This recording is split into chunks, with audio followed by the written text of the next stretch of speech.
CPM നേതാവ് AK ബാലൻ മാധ്യമങ്ങളെ കാണുന്നുണ്ട്. അതിലേക്ക് അയാൾ കൊടുത്ത കണക്കിൽ ജെന്യൂൻ എക്സ്പെൻഡിച്ചർ ആണെന്ന് പറഞ്ഞു. അത്തരമൊരു സാഹചര്യത്തിൽ എന്തുകൊണ്ട് ഇപ്പം അന്വേഷിക്കുന്ന ഏജൻസികൾ ആ സമയത്ത് ഇൻട്രീം സെറ്റിൽമെൻറ്റ് ബോർഡിൻ്റെ മുമ്പിൽ ഈ കാര്യങ്ങളൊന്നും പറഞ്ഞില്ല? ഇനിയിപ്പോൾ അന്വേഷിക്കുന്നു.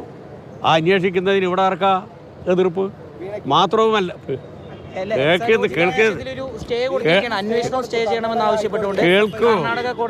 കേൾക്കൂ, പറയുന്നത് കേൾക്കൂ. അതിൻ്റെ കാരണം എന്താ? ആദ്യം സ്റ്റഡിയായി കാര്യങ്ങൾ. ഈ 12-ാം തീയതി ബഹുമാനപ്പെട്ട ഹൈക്കോടതിയിൽ ഇതുമായി ബന്ധപ്പെട്ടുകൊണ്ടുള്ള ഒരു കേസ് പോസ്റ്റ് ചെയ്തിട്ടുണ്ട്. അതായത് ഈ കേസ് എന്ന് പറയുന്നത് നിങ്ങൾക്കൊക്കെ അറിയാം. നമ്മുടെ PC ജോർജിൻ്റെ മകനുണ്ടല്ലോ, ആര്? ഷോൺ ജോർജ് ഹൈക്കോടതിയിൽ ഒരു കേസ് കൊടുത്തു. കമ്പനീസ് ആക്ട് 112 പ്രകാരം ഇത് SFIU അന്വേഷിക്കണമെന്ന് പറഞ്ഞു. ബഹുമാനപ്പെട്ട ഹൈക്കോടതി പറഞ്ഞു ആ രൂപത്തിലുള്ളൊരു അന്വേഷണം ഇപ്പം വേണ്ടതില്ല. 110 പ്രകാരം കമ്പനീസ് ആക്ടിൻ്റെ വയലേഷൻ ഉണ്ടോ അത് മാത്രമേ ഇപ്പോൾ പരിശോധിക്കേണ്ടതുള്ളൂ, മറ്റേത് ഇതിൻ്റെ ഭാഗമായി പരിശോധിക്കേണ്ടതില്ല എന്ന് പറഞ്ഞുകൊണ്ട് കേസ് തള്ളിയതാണത്. അതിനെതിരായി ഇദ്ദേഹം 112 ഇൻവോക്ക് ചെയ്യണമെന്ന് പറഞ്ഞിട്ട് ഹൈക്കോടതി കൊടുത്തു. 110 വേണ്ടത്, 112 പ്രകാരം SFIU അന്വേഷിക്കണമെന്ന് പറഞ്ഞു. അതിൻ്റെ ഭാഗമായി ശ്രദ്ധിച്ചോളൂ ഇനി പറയുന്നത്. ഈ മാസം 12-ാം തീയതി ബഹുമാനപ്പെട്ട ഹൈക്കോടതി പോസ്റ്റ് ചെയ്തു. അതിൻ്റെ ഇടയിലാണ് ഈ രൂപത്തിലുള്ള ഒരു അന്വേഷണം പെട്ടെന്ന് കേന്ദ്ര ഗവൺമെൻറ്റിൻ്റെ നിർദ്ദേശപ്രകാരം വന്നിട്ടുള്ളത്. അപ്പോൾ ഈ ഹൈക്കോടതിയിൽ ഒരു കേസ് നിലവിലിരിക്കുകയാണ്. ഹൈക്കോടതിയിൽ ഒരു കേസ് നിലവിലിരിക്കുന്ന സമയത്ത് അന്വേഷണ ഏജൻസികൾ ആദ്യം അറിയിച്ചില്ല ബഹുമാനപ്പെട്ട ഹൈക്കോടതിയെ. പിന്നീട് ഞങ്ങൾ SFIU അന്വേഷിക്കുന്നുണ്ട് എന്ന് പറഞ്ഞു.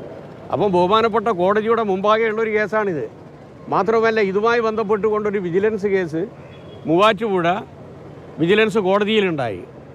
ബഹുമാനപ്പെട്ട വിജിലൻസ് കോടതി അത് തള്ളി.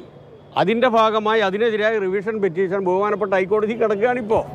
അതിൻ്റെ ഭാഗമായി ഒരു നോട്ടീസ് പോലും ബഹുമാനപ്പെട്ട മുഖ്യമന്ത്രിക്കോ വീണക്കെതിരായിട്ടോ ഇതുവരെ ബഹുമാനപ്പെട്ട ഹൈക്കോടതിയുടെ ഭാഗത്തുനിന്ന് വന്നിട്ടില്ല. അപ്പോൾ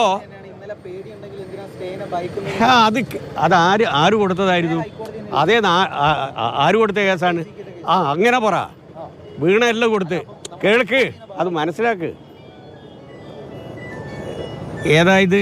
മനോരമ, ഏഷ്യാനെറ്റ്. ലേശം ഇതുണ്ടാവും എന്നുള്ളത് എനിക്കറിയാം. ആദ്യം സ്റ്റഡി ചെയ്യണം ഈ കേസ് കേട്ടോ, നന്നായിട്ട് കേൾക്ക്. അതേന്ന് അതിന് Kerala state industrial development corporation ഞങ്ങൾക്ക് നോട്ടീസ് തന്നിട്ടില്ല, ഞങ്ങളെ ഹിയർ ചെയ്യേണ്ടിയിട്ടുണ്ടെങ്കിൽ ഞങ്ങൾക്ക് നോട്ടീസ് തരണം എന്ന് പറഞ്ഞുകൊണ്ട് അവർ കൊടുത്തതാണ്. അവർ കൊടുത്തതിൻ്റെ പ്രധാനപ്പെട്ട കാരണം ഇതുമായി ബന്ധപ്പെട്ടുകൊണ്ട് ഈ കോടതിയുടെ മുമ്പാകെ 12-ാം തീയതി കേസ് കേൾക്കാനിരിക്കുകയാണ്. അത്തരം ഒരു സാഹചര്യത്തിൽ അത് സ്റ്റേ ചെയ്യണം എന്ന് പറയുന്നത് സാധാരണ നിലയിൽ നടക്കുന്ന ഒരു പ്രക്രിയയാണ്. അത് മനസ്സിലായിന്ന്.